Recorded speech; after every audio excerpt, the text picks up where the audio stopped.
தொண்டை வலி இருந்துச்சு அப்படின்னு சொன்னால் அது நீங்கிறதுக்கு என்னென்ன பண்ணலான்னு பார்க்கலாம். இருமல் அதனால தொண்டை வலி இருக்கிறவங்க கொஞ்சம் வசம்பையும் மிளகையும் சேர்த்து மென்று தின்னலாம். பால் சேர்க்காம டீயோட கொஞ்சம் எலுமிச்சை சாறு விட்டு குடித்தோன்னா தொண்டை வலி நீங்கும். உப்பு நீரால் வாயு கொப்பளிக்கிறதும் நல்லது.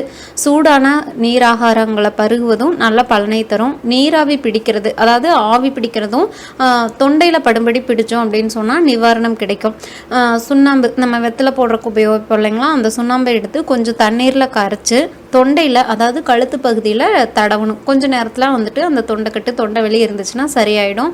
கொஞ்சம் மிதமான சூட்டில் தண்ணியை வச்சுட்டு அதில் கொஞ்சம் உப்பு சேர்த்து தொண்டை பகுதியில் வச்சு ஒரு மாதிரி மடக்குன்னு செஞ்சோம் அப்படின்னு சொன்னாலும் அது வந்துட்டு தொண்டை வலிக்கு இதமாக இருக்கும்.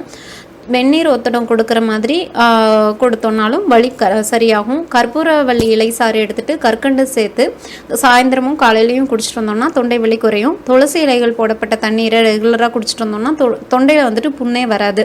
தண்ணீரை காய்ச்சும் போது ஒரு பிடி சீரகத்தை போட்டு கொதிக்க வச்சு கொஞ்சம் நேரம் கழித்து குடிக்கலாம். தொண்டைக்கு இதமாக இருக்கும்.